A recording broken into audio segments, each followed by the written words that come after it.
Latino Access Television, Channel 3, and the show Word on the Street, which is going to be changed next week, and that's all going to be great. We'll see what the new name is. But anyway, we got to get settled in. Every Saturday, I interview homeless people, and I get their stories, and I get their situations, and I get their reality, and we share that.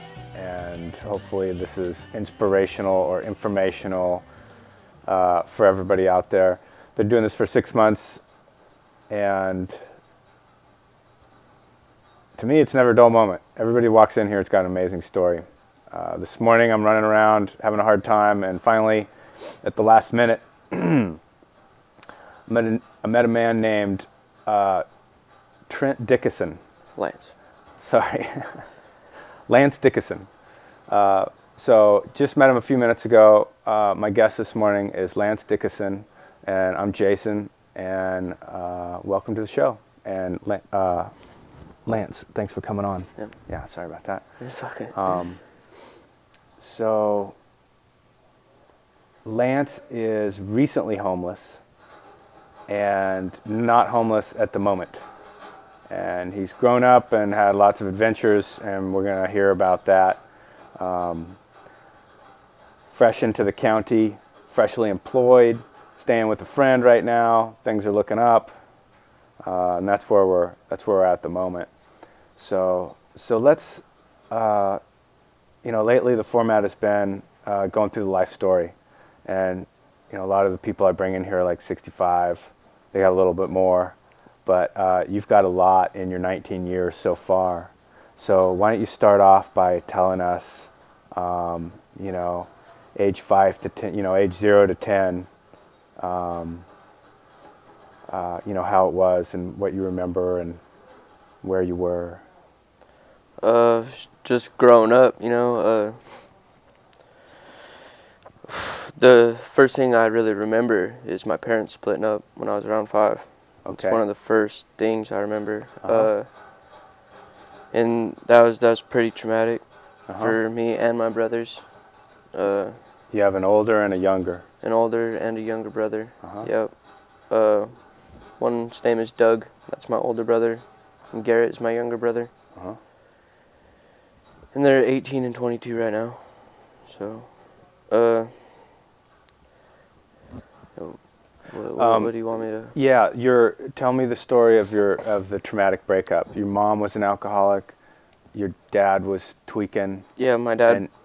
And he was capable of getting really angry and violent. Yeah, my mom had left because she had a problem drinking. She had left, and it had been a couple days. And my dad was on drugs. They just weren't good together. So they split up, and then my mom had come back to the house, and she was coming to pick up clothes and stuff, but I had ran to the car. I got in the car with my mom, and my other 2 brothers stayed. My dad got pretty angry at that point, and then me and my mom left, and we went to a few towns over, and we got an apartment and got settled in over there. So you didn't go homeless? No, I didn't really go homeless then, no. So your dad punched out the window? Yeah, my dad punched out the window in the car when we were trying to leave. Actually, after me and my mom, we had actually left Sedona after that. After a couple months of staying there, and we moved to a different town, and we were staying on my mom's friend's couch. Not staying on the floor and stuff. And I can remember my first time going back to my house after my parents had split up. Me and my little brother, we'd play football in the house in the hallway. I remember doing that with my little brother. So you split apart from your other 2 brothers for a year or for a couple months? Yeah, it was a couple months before I'd seen them. But I mean, after that time that I visited him, it was a really long time before I seen him again, or my dad, or anyone on my dad's side of the family at that. So you're like 6 or 7 years old or something like this? Yeah, I was about 6 and a half before I really started going back over on a regular basis. At that point of my life, we started being able to pick who we lived with. you know, and we'd meet at the Butler Park. It was a baseball field, and we'd sit in the dugout every year when school was about to start up. We'd have to decide, you know, do you want to stay at Dad's or at Mom's? I can always remember that was always the hardest thing to do, you know, telling my mom that I didn't want to live with her anymore and that I wanted to go stay with my dad. It was just real weird, you know. Yeah. And your other brothers had the same experience as you, probably? Yeah, it doesn't seem like it affected my older brother too much. You know, he kind of just like pushed it off, and at that stage in his life, like just took it out in other ways. You know, he wasn't real emotional like me and my little brother. I see. So you were in the awkward situation year after year, and you had to pick between an alcoholic mother who had her set of problems, or, you know, kind of reasons why you may not want to live with her, and then your dad, who was still using meth. Still using meth. I mean, he smoked all through this. He was smoking pot, but I mean, that was never really affecting him. I don't really think, you know. So I think it was more the meth. So it was, yeah. And you loved both your parents? Yeah, I mean, I love both my parents to death. I mean, everyone has their faults. You can't not love someone because of their faults. Sure, sure. Yeah, that could be hard, having to choose. So, so how was it, you know, for the next few years? 6, 7, 8, 9, 10, 11, 12? When I got about 7, you know, I started playing baseball, you know, started like really understanding friends, you know, and I mean, from the time I was 7 till about 12, everything ran pretty smooth, you know. You had a good run. Yeah, I mean, there's some issues at home, like I stayed with my mom most of the time. I can remember in 4th grade, my stepdad made a rule, if for every percent under 70% I would get a SWAT with it was a 2x6, and he drilled 1-inch holes in it, and that was our, you know, whooping stick. That's a pretty big whooping stick for a little guy. Yeah. Jeez. And I mean, 2x6? I didn't really believe him, you know, he's my stepdad. I was like, okay, whatever. Yeah. I got a 19% in science that year. And I mean, I got every whooping for that, yeah. And I mean,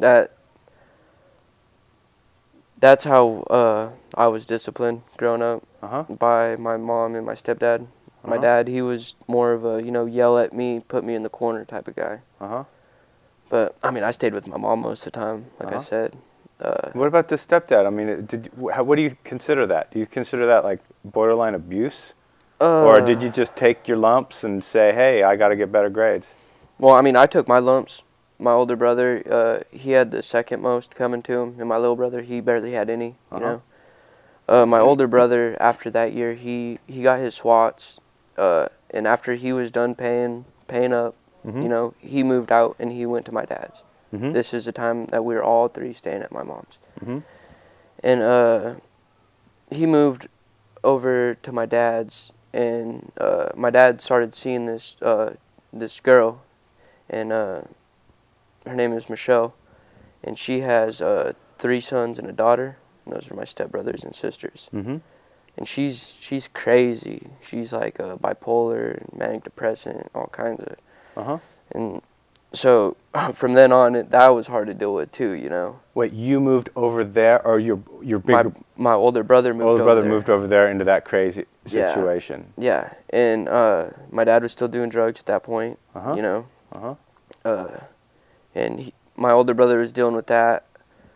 I went through the next year with my mom, and then I moved back over with my dad. How far apart were the towns? A couple hours apart? Oh, I forgot to tell you. After we moved from Sedona and we moved to that other place, we moved to the next town over from Camp Verde. It's called Rimrock. And that's where my mom and my stepdad, that's where we all started, you know. I went to grade school at Rimrock, Beaver Creek school. It was a K through 12 school, or K through 8, my bad. And then, yeah, I went there all until I moved back in with my dad after these SWATs, you know. I moved back in with my dad, and I figured out what it was like living with my crazy stepmom, you know. Yeah. Only after a half a year, I moved back with my mom, And you're 10 now? You're in 5th grade? Yeah. Okay. And I moved back with my mom, you know, started going back to Beaver Creek. Mm-hmm. So it was either the crazy house or the SWAT house. Yeah. And I mean, after staying with my dad, you know, and I came back, my mom, like, kind of started brainwashing me and my little brother. Because my older brother is still over there. He started smoking pot, you know. Yeah. And she started, you know, just going crazy, saying that how bad Pa was, trying to make my dad seem like a really bad person, you know. So I didn't really even want to see my dad for the longest time. Because she got a good hold on you. Yeah, me and my little brother. Now, well, she's brainwashing you about all the pot he was smoking, but was she brainwashing you about the meth he was smoking? No. Like, Why? because she didn't really know. Oh, okay. I mean, she kind of did, but she didn't really know, you know. But she knew he was smoking pot, so that was an Yeah. easy thing to complain about. And I mean, I'm a little kid, you know, pot, ooh, that's Yeah, right. fucking horrible. Yeah. But, yeah, it turns out it's not that bad. Not as bad as the other things out there. Yeah. Yeah. But, I mean, after that, you know, I kind of brainwashed myself, you know. The SWATs were making me a better person, you know. Uh-huh. But, I mean, I never really got bad grades after that, you know. But Interesting. it's because I wanted to. It's not because the SWATs, you know. Of course I didn't want to get the SWATs, but Yeah. Huh. started kind of get a little mature, Uh-huh. need good grades to prosper, and Yeah. that kind of stuff. Sure. So you don't really hold it against the guy that he was so Oh, no, rough. he's a real good guy now. Uh-huh. I mean, he had what he wanted in mind, and, I mean, he might not have went at it the best way, Uh-huh. but, I mean, yeah, I mean, I'm still alive. I mean, the SWATs didn't kill me. Sure. Yeah. So, okay, so you got your one brother living over at your dad's, My older brother, yes. and then you got you and your little brother living with mom, Mm-hmm. and she's still drinking. Mm-hmm. And how bad was she drinking? Is she going crazy, or is it just like kind of annoying? They would drink Black Velvet and Coke. Uh-huh. And it wasn't my mom that would really get crazy. Uh-huh. But, I mean, when she got drunk, she lost morality, and she would back my stepdad, who was going crazy, you know. She Uh-huh. would take his side. Uh-huh. When, I mean, they're really just being belligerently drunk and not really understanding what was going on. Uh-huh. I mean, I was 10, 11, 12 years old, being like, these stupid mother, you know? Yeah. Like what would have, give me an example of something that was just really... Man, one time we were all sitting at the dinner table, and like they've been drinking, you know, and my stepdad, he was making dinner. He always made dinner, and it's macaroni. And my mom asked him, like, how was your day, you know? And he was like, you stupid whore, you know, how do you think my day was? And threw this boiling pot of macaroni. I was just like, wow. And he just flipped off the handle, and then it would go from her to how stupid me and my little brother are for, like, messing up in school, you know, that week, or, you know, just little stupid stuff. It's like he would just fly off the handle for her. Sounds horrible. Yeah. And you don't hold anything against him now? Things kind of... Did things improve, or is he still a wacko like that? Oh, no, he doesn't even drink anymore. Oh, okay. Yeah, he's real supportive, you know. When I first got here to Ukiah, he was sending me money, you know. And, you know, just helping me out, you know, telling me that I need to stay in school. I mean, he was always telling me that I need to stay in school. Yeah. I mean, the man taught me how to play baseball, and I love baseball, you know. Yeah. I mean, he did a lot of good things for me. Yeah. So I don't really think that I could justify holding that against him. Yeah. Yeah. Because he taught me so much more good than Those bad times. the bad times. Interesting. Yeah. So 12, 13, 14. Yeah. What was your good run? 7 to 12? 7 to 12, about. Everything was peachy and... Wait, who were you staying with? I was Your staying mom? with my mom. And even though she was drinking, things weren't all that terrible, and that was your good run? Oh, yeah, I pretty much got used to that, you know, that end of the stick. Okay. But, I mean... Just kind of grew accustomed to it. Yeah. When I was 12, I started, you know, like, wanting to see my dad a little more, you know, wondering. So I started going over there every other weekend, you know. Started stealing some weed from my dad to bring it back home, roll up joints, smoke them in the barn, you know. And So I started smoking pot when I was like 12. Uh-huh. When I was 14, started doing coke. How did you fall into that? That's a big jump. I don't really think the pot was a gateway, you know. Sure. The coke down, I'm real close to the Mexican border. Uh-huh. You know, it was just available. Uh-huh. There's a lot of Mexicans where I come from, and they always had it. Uh-huh. And they just kind of, yeah, handing it out. Yeah, like, sitting there smoking joints, you know, and oh, you wanna bump? Sure. Uh-huh. You know, I've never tried it, but okay. Uh-huh.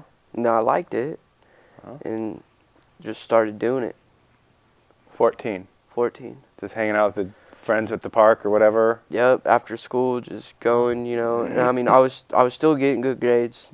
It never affected me like in a real bad way, except make me feel like I was, you know, a dirty person. Uh-huh. Because I mean, when your parents always tell you, you know, that's bad. Everybody tells you. The whole culture tells you. Yeah. Yeah.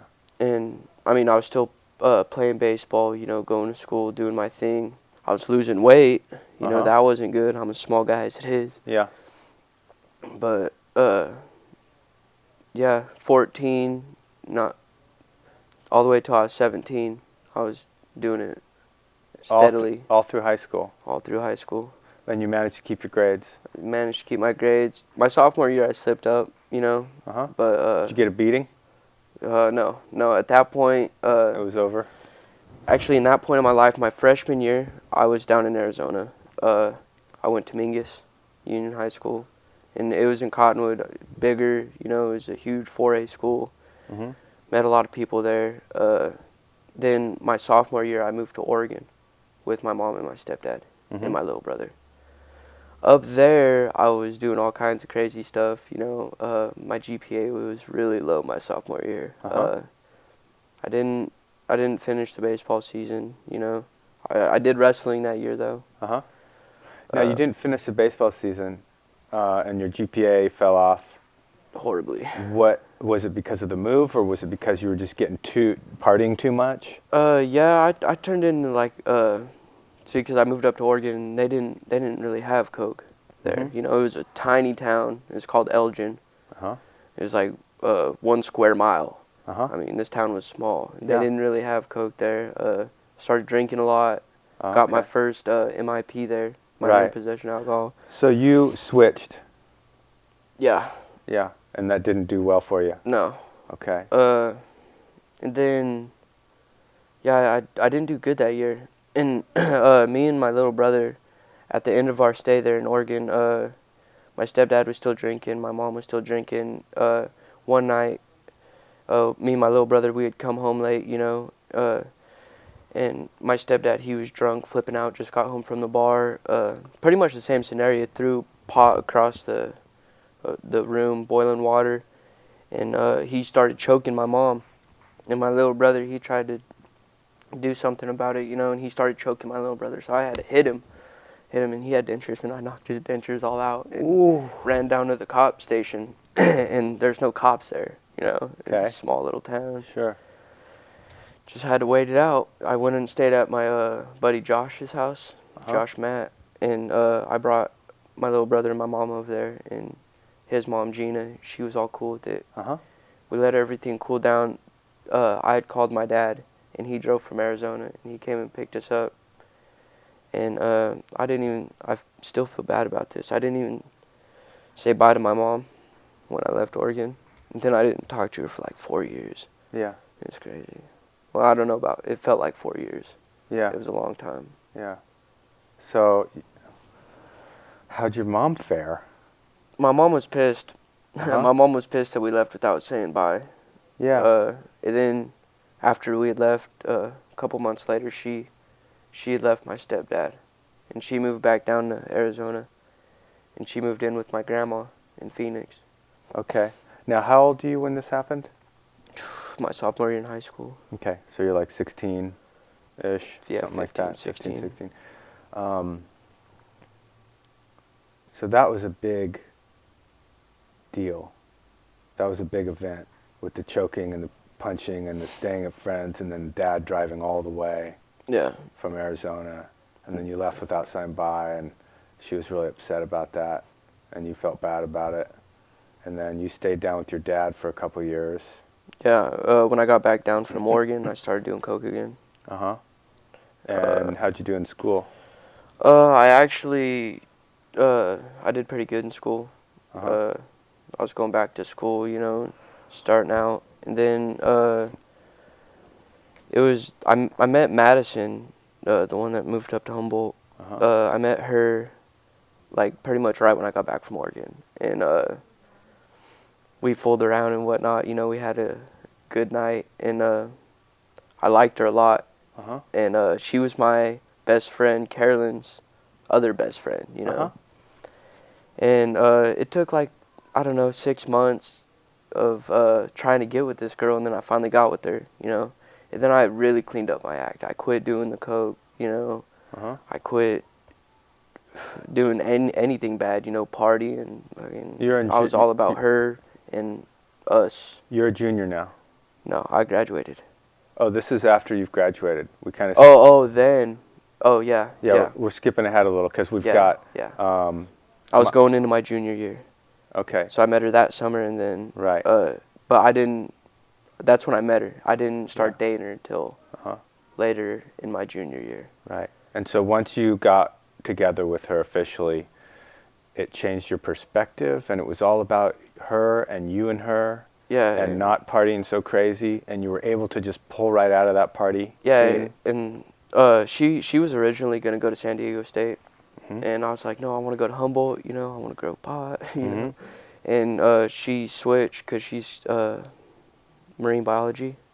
That's what she's going for, and she went up to Humboldt State instead, and I was supposed to go up there and stuff, but I had financial issues, couldn't get up there. It actually wasn't even that. It was 28 days after she left, she cheated on me. Yeah. So I kind of just said, whatever. Not really whatever, because, I mean, I still love this girl, but, yeah. Broke your heart. Yeah, it still breaks my heart just thinking about it. Yeah. You ever talk to her? I talked to her like 11 days ago, and she told me that I need to quit talking to her, that I still have a hold on her, and that she wants to move on. And yeah. Blah. Yeah. But yeah, stuff like that happens. Yeah, it's life. Yeah. World don't quit turning though. So, so you were able to put away your partying when you were 17, and you've been pretty much. Yeah, I mean, I party still, you know, just very seldom. Tell me, let's talk about getting on meth and getting off meth again, because you had that experience. Yeah. What year was that? How old were you? Well, it was, I experimented with it a little, like, after I tried coke. Like, my first time doing it, I smoked it, and I don't know, it was before I moved to Oregon, so about 15. When I got back from Oregon was when, like, I kind of went on some benders, you know what I'm saying? Like 2-3 week benders, and I was snorting it. Actually, I remember calling Madison one night when I was really spun monkey, you know. I called her and I was like, you either date me or I'm gonna keep tweaking, you know. I don't care. And she was like, I can't. And I remember just being like, why did I just do that? You know, that was so retarded of me to. Yeah. I just put myself out there like a retard, you know. Yeah. I was just, like, can't be doing that. I feel ignorant. And after that, now that was about, because I didn't call her until like the end of my little spree, you know. And that was about a 6-month spree. 6 months. Yeah. And I mean that from when I met her, you know. I liked her a lot. I was real obsessive over her for some reason, you know. But I could tell that she, you know, she was kind of the same way about me. And, like, I just, her not being with me, I don't know why. It just made me want to be up, you know. I was thinking about her all the time. But every time I would come down, it just made me feel like shit, you know. It made me want to kill myself. It made me want to think dumb, stupid stuff, you know. Make me hate my family. for not trying to help me out when they really were. And Now, that's an interesting thing. Let's stay with that for a second. You would come down, and you would get in a foul mood. yeah, And you would hate your family, and say, "Why aren't they helping me?" when they actually were. That's how twisted your mind gets. that's how twisted my mind got when I was coming down. I mean, I felt normal when I was high. You know, but I don't know what about it when I was coming down made me feel like that. You know, I just felt like hell was coming. Like, Yeah. I guess all the chemicals in your brain are just like gone. yeah. And have to rebuild back to normal. And I mean, I wasn't just like you know, a normal user, and then I just like started and I was doing it all the time. I was getting tweaked out, you know, and with people that had been doing it forever. So I was doing a lot of it, you know. So I was real messed up. Yeah, yeah. Well, it sounds like you managed to survive. My guest today is Lance Dickison. He's grown up in Arizona and Oregon, and he's fresh in town and telling us his story, the reality of it all. So, so you were. How did you? Well, one question I like to ask. Well, you kind of already answered the bad of it. You know, that hell was coming, and you hated your family, even though they were trying to help you. How did you get off? How did you get off meth? It kind of came with the coke, you know. Madison, she gave me a chance, and for the first week of our relationship, it didn't go well at all. Cause I mean, I was still, you know, trying to get used to, you know, calling her and, you know, not being all messed up, you know, all tweaked out. Cause she wasn't like that. She was a straight A student, you know, swim team, you know, all out. So I couldn't be like that, you know. Yeah. She wanted someone that could be good for her. Yeah. So I had to really buck up and just grow up there and just quit, you know, because that's how bad I wanted to be with her. So she was your inspiration. Yeah. She was your muse.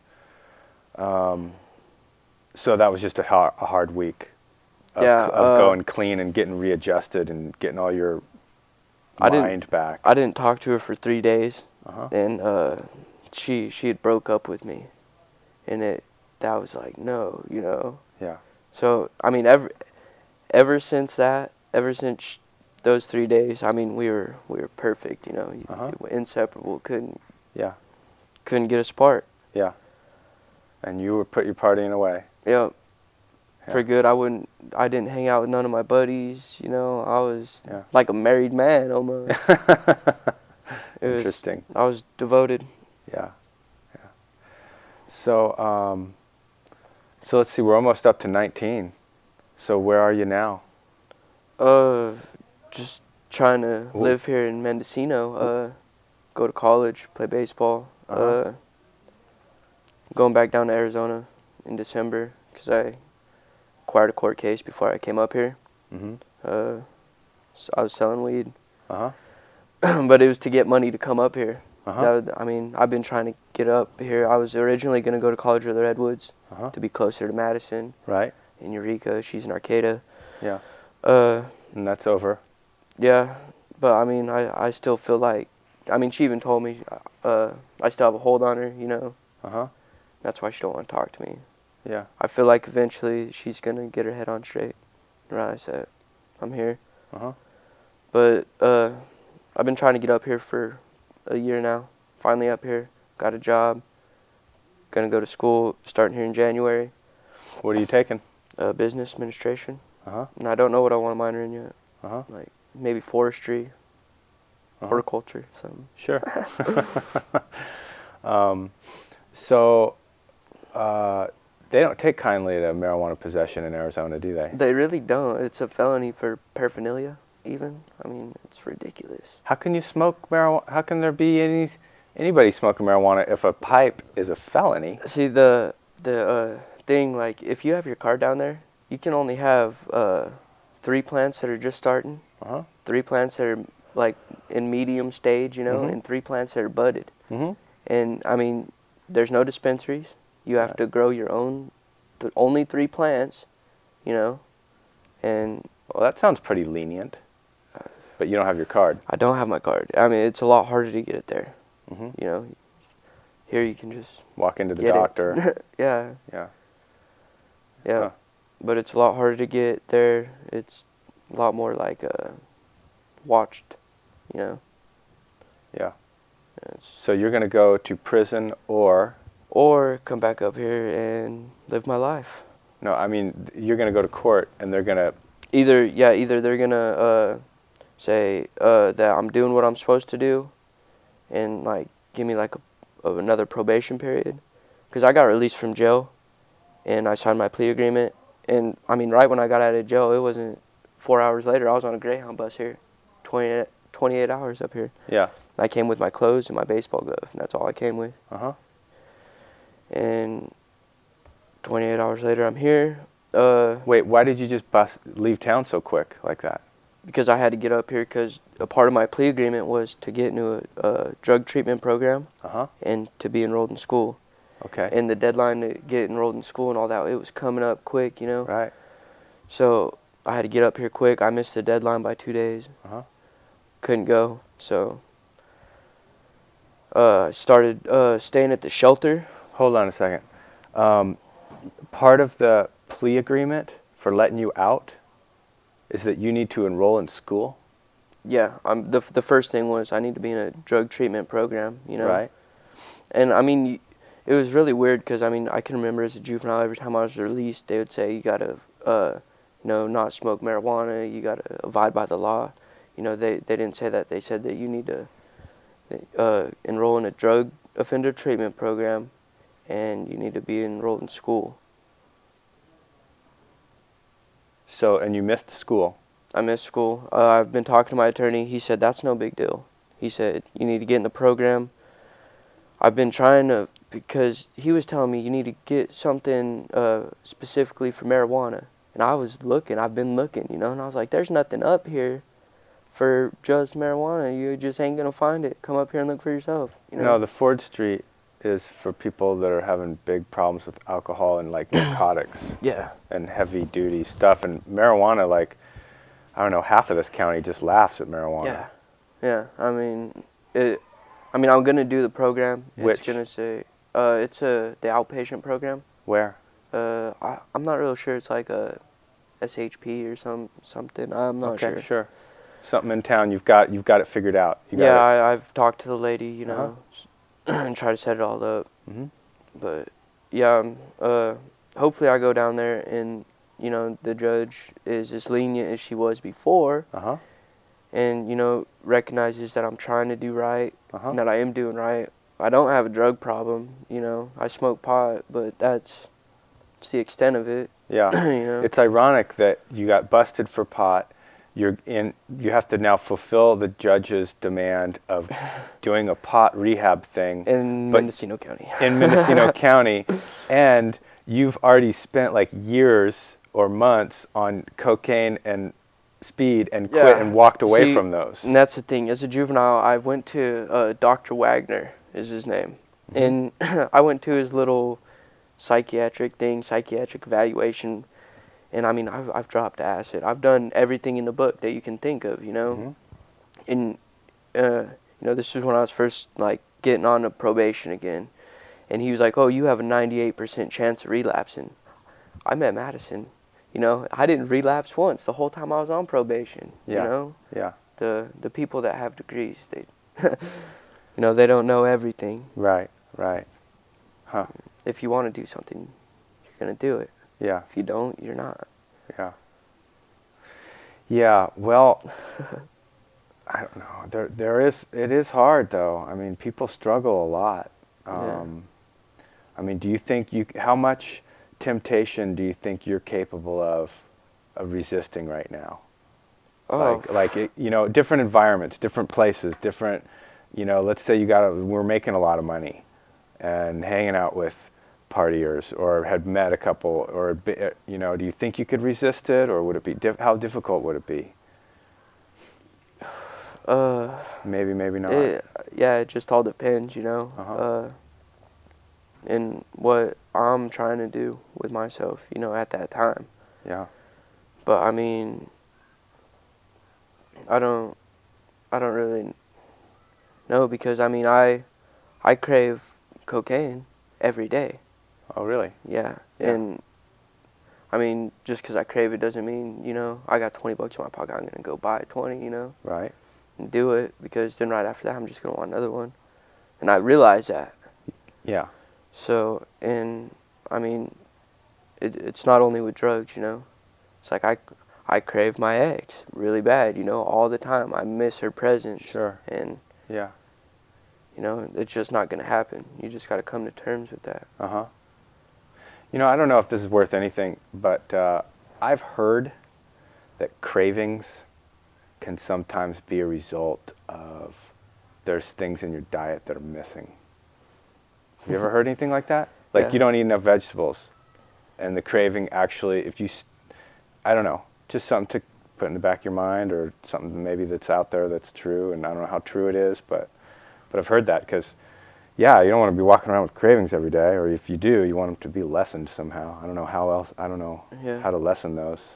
I mean, Well, I've learned in my time, like, if I stay busy, you know, I can usually keep both of those off my mind. I can usually keep medicine and the coke off my mind, uh-huh, you know. yeah, But, you know, if I'm just sitting around, all day, yeah, like, it gets bad, you know. Yeah. It's like, uh-huh, not so much the coke even, you know. I mean, I'm over that. I know what it feels like, you know. I know what it feels like to roll on ecstasy. I know what it feels like to do meth. uh-huh, And I mean, yeah, it's fun, but it's not really worth it, you know. uh-huh, I mean, especially the way people look at people like that, you know. I mean, if I get hurt or something, I have to go to a hospital, and I drop a pee that says I'm all coked out, you know. How are the people at the hospital and my coworkers and everyone gonna look at me? I'm gonna look like scum. And Yeah. I don't want that for myself, you know. yeah, yeah, that's important. How long have you been in Ukiah? I've been in Ukiah for almost about 3 months. Okay. And you've been at the shelter for 3 months? No, I stayed at the shelter only for about 2 weeks. Uh-huh, I found out about TLP, the Transitional Living Program. uh-huh, I actually got kicked out of there for smoking weed uh-huh. in my room.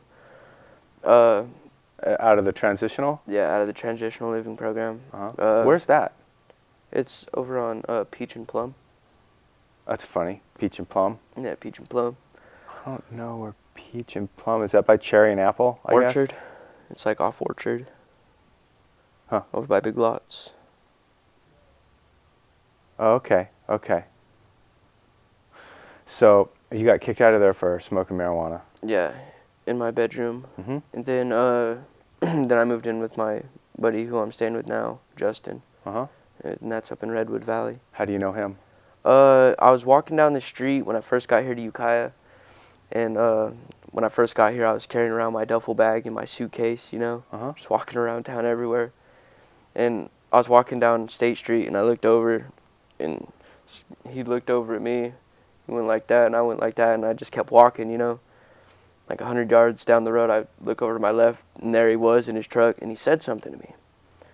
And I was like, what? What'd you say? He's like, oh, nothing, nothing. And I was like, no, what'd you say? He's like, you need a trim job? And I was like, yeah, because I was really looking for one, you know. But that didn't ever go through. Uh-huh. I wish it would have. Sure. But yeah, that's how I met him. I got in his truck and threw my suitcases and stuff in the back, rode around with him a little bit, Yeah. smoked him out. Yeah. Made a new friend. Yeah, talked a little bit. Yeah, my first friend in Ukiah. Yeah. Well, that's not bad. Yeah. Yeah. It probably hasn't been so easy for some other people. Yeah, I mean, I make friends pretty easy. You know, Uh-huh. I'm pretty outgoing Yeah. in ways, I Sure. guess. Sure. But, So you've been homeless until recently. You just had a small amount homeless. yeah. So this show, usually we're talking about people who are like, you know, usually permanently homeless. I'm still trying to find somebody who's like lost their house in the financial crisis and all of a sudden just rug pulled out from underneath them. Yeah.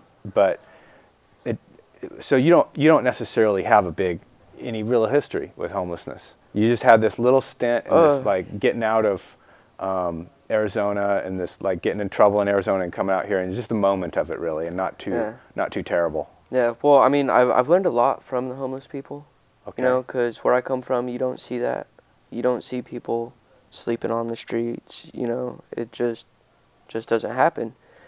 And like, I mean, it might be because it's a small town and everything, but Smaller than this town? yeah, Uh-huh. it's a little smaller than Willits. Yeah. And but I mean, you don't see the homeless people like there like you do here. And I mean, when I first got here, I didn't know no one. You know, I went over to the Grace Hudson Park, Uh-huh. and a lot of them hang out over there. Yeah. And so I met a lot of people, and they're just like normal people, you know. Some of them, you know, they have no problem sleeping outside. You know, they feel more in tune with the earth or something. You know, they all got their reason. Yeah. So tell me a little bit more about the homeless community here. Like, I don't know.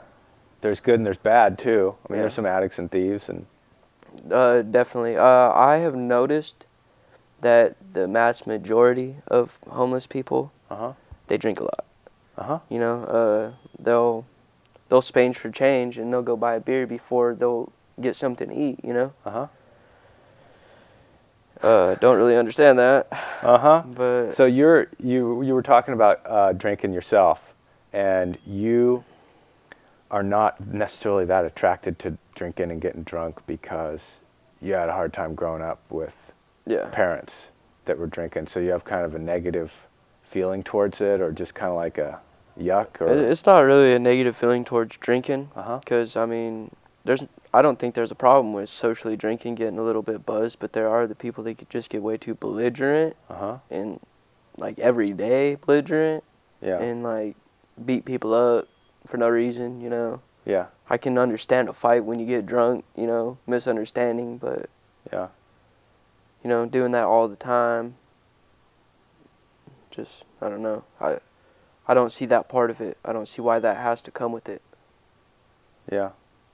Well, it's just another lose control kind of thing where people like run away with it. You know, just like other drugs, people run away with on. So, let's see. How did your brothers? How are your brothers doing? Are they in trouble, or are they staying out of trouble? My older brother, he stole a lot, you know. But now I'm pretty sure he's better, you know. He's got tattoos everywhere. He likes doing tattoos. I just talked to him the other night. I guess he's been doing a lot of tattoos for money. He gave me my first tattoo. He has a baby. It's my little niece. And him and his girlfriend, you know, they're all right. I love them all. Where they at? They're down in Arizona. I'm trying to get them all to come up here. I want the whole world to move here. Yeah, I love it here. You do? Yeah. This has a good first impression from Arizona. Oh yeah. You know, right when I got here, it just felt like a whole bunch was just off my shoulders. You know. It took a while getting used to everyone being so open with smoking pot. You know. Yeah. But yeah, I love it here. I think everyone should at least experience it. Yeah. So, how about my guest today is Lance Dickison. We've got about 15 minutes left of the show. Just going through the whole life story and experience. This is Word on the Street. Thanks for tuning in. Get back to the story here. Let's see, where was I? So you were homeless for a minute there, and now you got a buddy, couch surfing with a buddy, and you're employed. Yeah. And you're enrolled in college. There's my mom. I think my mom's sending over her tax returns, you know, for all the financial aid. Yeah. But yeah, I'm going to be. You're in the process right now. Yeah. So when do classes start? January something. I haven't even checked it out really. Sure. Yeah, a couple months. Well, that's great, man. Yeah. That's good. let's talk about your family for a minute in the now. Do you talk to your mom and dad right now? Yeah, I talk to my mom and my dad. I talk to my dad more. Uh-huh. But that's only because he answers his phone more. I call my mom a lot. Uh-huh. And does your mom still drink, and does your dad still do methamphetamine? No, my dad doesn't do meth anymore. Uh-huh. He quit doing that back about, it was about a year after him and my crazy stepmom got together, you know? How old were you when he quit? About 12, 13. Oh, really? Do you remember why he quit or how that happened? I really just think he was just ready to quit, you know? Uh-huh. I remember it was a nice-ass truck. It was an 83 Chevy. Uh-huh. You know, step side, it was plum purple, lifted, had 35s on it. He took it down to Mexico, and he sold it for like 5 pounds of weed and a rock that big. It was intense. And I just remember him bringing in the ice chest, and they were just full of bud. It was intense.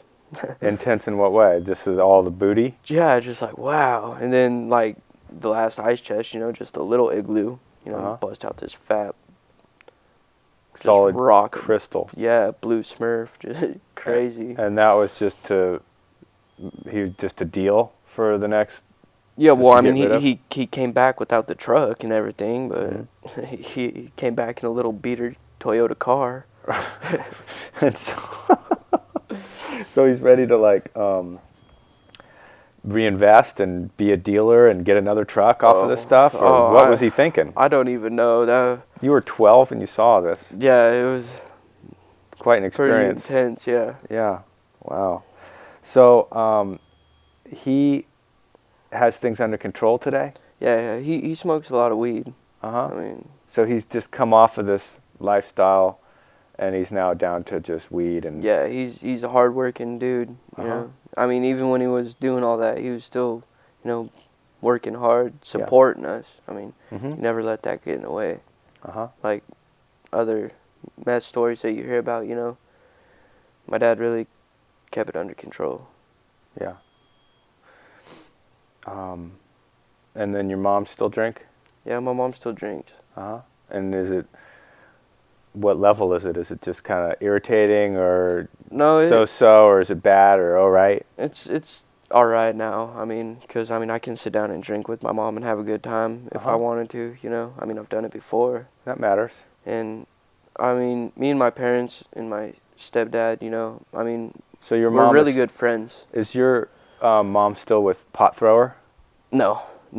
They split up. After I left Oregon, like I had said, they split up a few months after that. Oh, okay. And she moved back down to Phoenix. Right. And now she lives in Connecticut. And she's got you got a new stepdad. He's not stepdad yet. But his name's George. And how's he? He's cool. He's got a little East Coast accent, you know. Yeah. Little short dude. He's funny. And he's not a crazy user, or. He gets drunk and says stupid shit sometimes. Makes me want to punch him, but. Oh, really? Yeah. Yeah. But not too bad of a dude, or. No, he's just got some little man syndrome. But he's a good dude. Yeah. Yeah. He's got the good intention. So you said that your family is capable of coming together and having a good time. Yeah, we're capable of being close when we all choose to be. Yeah. I mean, usually Christmas, Thanksgiving, that never happens. You know, usually there's always a family feud. Oh, really? Yeah. And usually it's always grandma, you know, right in the middle of it too. But. How so? Explain. Give me an example. I don't know. A few Christmases ago, I remember my cousin Ashley. She started talking crap about my Aunt Kim, because my Aunt Kim's a lesbian. About her lover Heather, you know. Yeah. And my grandma just jumps in the middle of it, made it like 10 times more dramatic by saying stuff that she shouldn't have, you know. And I mean, they started swinging at each other. Oh no! My grandma gets out of there, you know. It was just a crazy Christmas. A little too much fun, perhaps. Yeah. Lay off the eggnog. Yeah. So, so what are your ideas for the future? You're enrolled in college. You've got a history with some of these really intense, fun, dangerous substances that you've got under control for the moment. You want to keep that under control. You don't seem too worried about it. You No. seem like, Well, you I know, mean, you can deal. I've had to think about it a lot because, I mean, what I want to do is I want to play baseball, you Okay. know. If I can go professional, that'd be, you know, cool. Oh, okay. You know, with that comes a lot of money. Yeah. And, I mean, I've had to think about, you know, might be a little difficult. Yeah. But, I mean, that's my dream. And if I get that far, then I'm not going to blow it by doing something stupid like that. Uh-huh. Yeah. And if I don't make it in that field, then, I mean, I'm going to be a business major. Still going to be making a lot of money. Yeah. So, I mean, it Yeah. goes both ways. Yeah. Just, Well, I'm sure over the years you've picked up already, and you'll continue to pick up what people call it tools. You know, just things to deal. mm-hmm. How do you deal? Like, oh, I got to do this. I got to breathe, or whatever it is. Yeah. Gotta. Well, that's very true because, I mean, like, it was a lot harder to deal with Madison doing what she did compared to Ashley doing what she did down, you know, just recently. Yeah. I've already been through it once, Yeah. you know. Yeah. It's like scarring a scar. Yeah, that's rough, man. Just found out your girlfriend cheated on you last night. Your last girlfriend, and a girlfriend of over a year too. It's Both of them. Yeah. I was with Madison for almost 2 years. Yeah. Yeah, that's no tiny thing. Well, so you want to play ball. Where you're going to play ball here? Yeah. This is a big ball town. I'm not really tuned into it, but there's a brand new stadium that's being built. Oh, is there? Yeah, Anton Stadium is in the works right now, and they got all the steel beams on the ground, and you know, it's kind of stop and go with money, but there's a big thing at the top of town. And then there's right on the freeway behind us here. The softball fields? Yeah. Yeah. You play softball or hardball or both? No, I play baseball. Okay. In Arizona, I play year-round. They got Right. year-round baseball. Because it's nice weather. Yeah. Yeah. Yeah, I miss playing baseball, that's for sure. Kept me active. Right. Kept you out of trouble. Yeah. So is there baseball in this town? Are you ready to sign up? Oh, if there's a team, yeah, I'll Or is sign it up. at the college? Yeah, at the college I'm going to play. Okay. So you're going to sign up there? Yeah. Uh-huh. Great. January. Yep. But doesn't baseball start in the spring? Yeah, in the spring. So Yeah. it's after January. Yeah. How do you practice your chops in the in-between times? Do you throw a ball at the wall and catch it, or? Well, I mean, I'm not used to not playing baseball. Right. So like, in Arizona, I'm playing year round. I Right. haven't even thrown or nothing here. You got to find a buddy to throw with. Yeah. And to go running and keep in shape or whatever. I don't know about that. Yeah. I don't run too much. I pitch. Oh, really? Well, if you're 19, you don't need to stay in shape because you're already in shape, kind of. Yeah. I got a job. Yeah. I landscape. Yeah. How'd you get a job? There's an ad in the paper. You answered an ad in the paper. Yeah. Uh-huh. It was for landscaping. I called. Got a call a couple days later. Said it'd be in Kelseyville. I said, "Where's that?" You know, my buddy Justin took me up there at 8 o'clock in the morning. Uh-huh. Did the interview. Asked me questions. You know how to back up a trailer. Yeah. Mm-hmm. You know, got the job. Been working for about a month now. 3 weeks. And it's working out fine? Yep, I like it. I like the guys I work with. Yeah, that matters a lot. They're cool people. Yeah. And you're driving a truck around the county? Not much me. The other two Uh-huh. more so, but You're getting driven around the county yep. to go. Yeah, I don't gotta do nothing. I just sit there. Well, that's pretty good, man. That's pretty good. 5 minutes. Well, we got 5 minutes. Tell me another crazy story. Well, we kind of covered it. We kind of covered your whole life story and all the ups and downs, and then what's happening recently, and then what your ideas for the future are. So we've kind of covered everything. We got 5 minutes. Tell me some funny stories. Funny stories of Ukiah or funny stories of Arizona. I can remember my first Christmas out in Rimrock with my stepdad and my mom. When you were how old? 6, 7. Okay. Around in there. They got us bikes, you know. Uh-huh. And at first we were living in like a little 18-foot Prowler, you know, trailer. Yeah. But we had, you know, dug the hole and made the stem wall for we were getting a new house. We had all kinds of trenches dug and all that. And me and my brothers, we decided to build a jump over them. And these were secondhand bikes we had, you know. And my older brother, he goes first and he jumps it and he cleared the trench. Oh boy. And my bike, I remember it was gold and it had white tires on it. It was stupid. And I go and I jump in, I clear it. My little brother, he had this just little bike, you know, it was a piecer. It'd squeak when he pedaled, you know, and he was going at it. And he had these pair of Walmart sunglasses on, you know, ones for little kids. And he was going just as fast as he could. And he went and he endoed off the bank of the trench. Oh, no. And he hit his face and he got up and his sunglasses, they were all dirty and he was crying. I couldn't stop laughing. That was a good one. Where's your little brother now? He's down in Arizona. And how's he doing? He stole my PlayStation 3.